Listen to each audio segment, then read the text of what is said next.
Tervist! See nädal vist polegi väga palju midagi eriti näidata, et mul on siin üks 3-ne DFC kokkupanek pooleli, et tahtsin näidata siis seda õlipumba upgrade'i, mis ma teen siin, et tal originaal õlipump on suht kehvake, et siis ma panen siia 3.2 bensuka õlipumba, et see on hammasratastega, originaalis sellel on mingite nende lavadega enam-vähem sama põhimõte nagu roolipumpadel on. Aga siin tuleb paar asja ringi teha, et see külge sobiks. Et pump on küljes, see kate, siit tuleb natukene lõigata, et see külge läheks ja tuleb välja vahetada see kuuskant, sest sellel pumbal on pikemat kuuskanti vaja. Aga kuuskandi vahetuseks on vaja kett maha võtta siis, et seda ei saa muidu kätte. Võrdluseks siis originaal õlipump.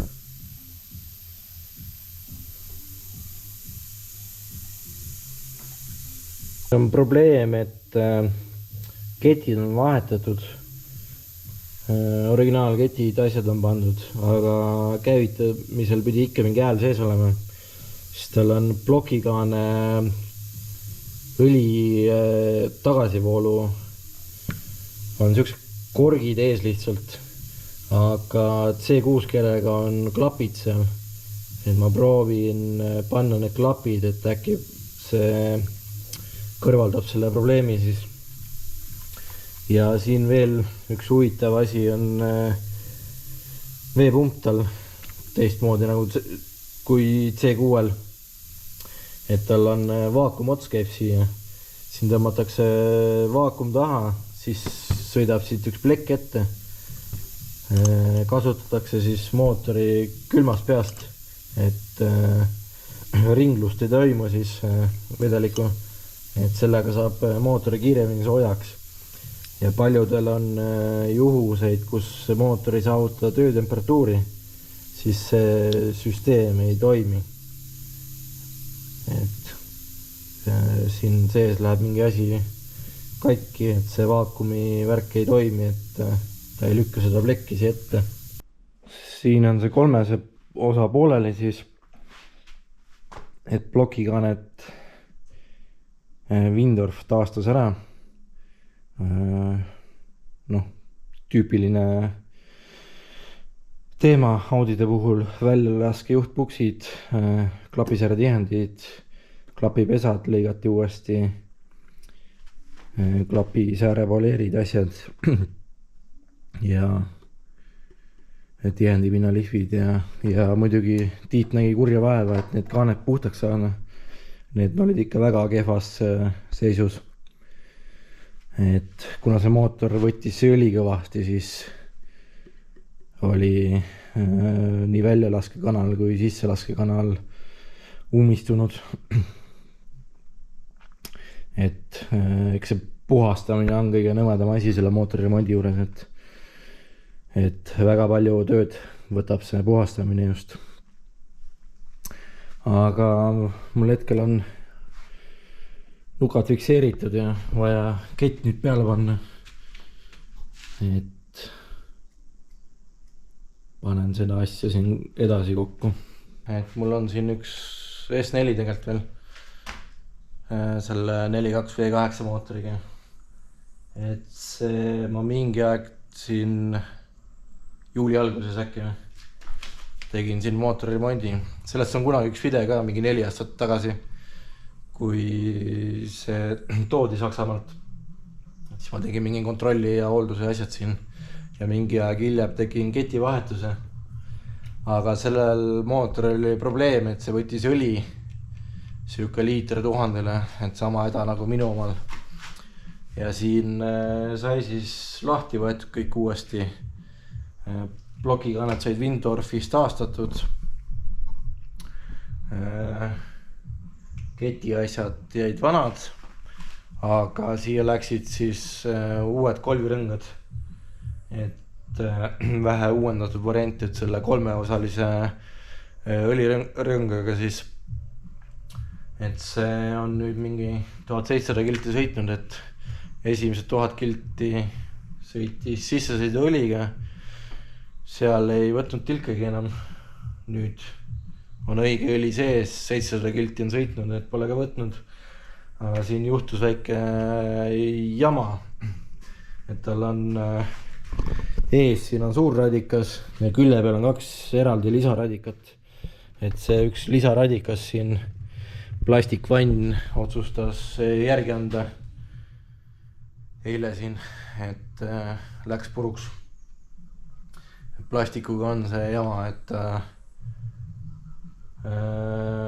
kuuma ja külmaga muutub rabedaks ja kuna ta on siin originaal auto algusest peale küljes olnud, et siis paratamatult võib juhtuda siukseid asju. Aga uus radikas on tellitud ja läheb see külge ja saab edasi sõita. Et igaks juhuks sai öeldud, et võib see pool ka juhtuda mingi hetk, aga seda poolt ei olnud kohe võtta, et siis peab igaks juhuks riiulisse endale tellima, et mul endal see pool just natukene lekib. Et ta ei ole puruks, aga sealt vanni tihendi vahelt siis lekib. See läks siin, vann läks täitsa puruks, et pragu on sees nagu. Siin on üks Audi A4 B8, et ta tuli ketti vahetama. Hakkasime lahti võtma seda ja tuli välja siin veel üks üllatus, et tegu on manuaalkastiga ja lahti võttes juba paistis, et siit on keegi tahtnud välja tulla. Siit seest on näha, et on treint kõvasti ja põhimõtteliselt on sidur omadega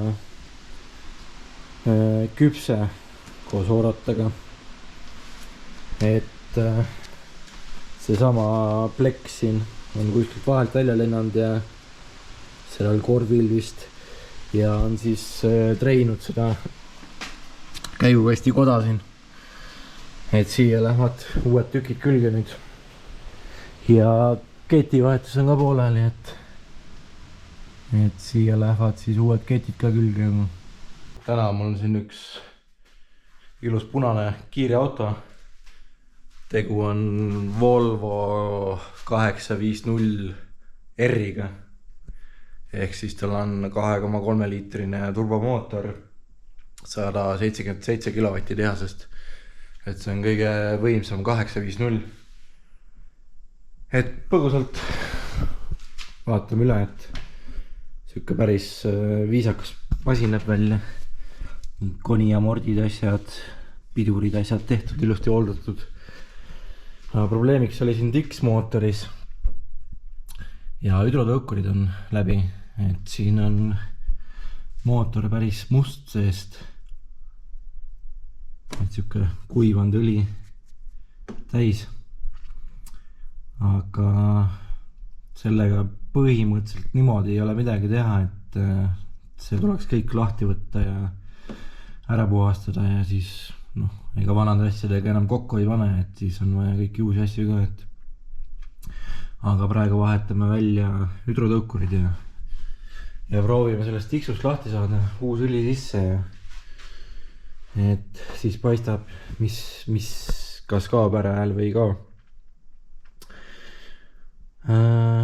Muidugi ta on automaatkastiga, ma ei tea, kas need R-isid tehtigi üldse manuaalisid, võib-olla tehti.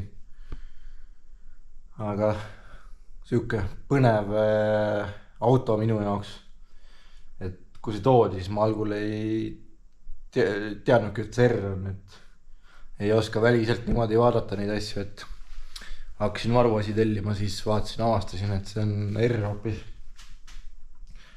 Aga sellega toimetab edasi ja vaatame, mis projekte veel käsil on.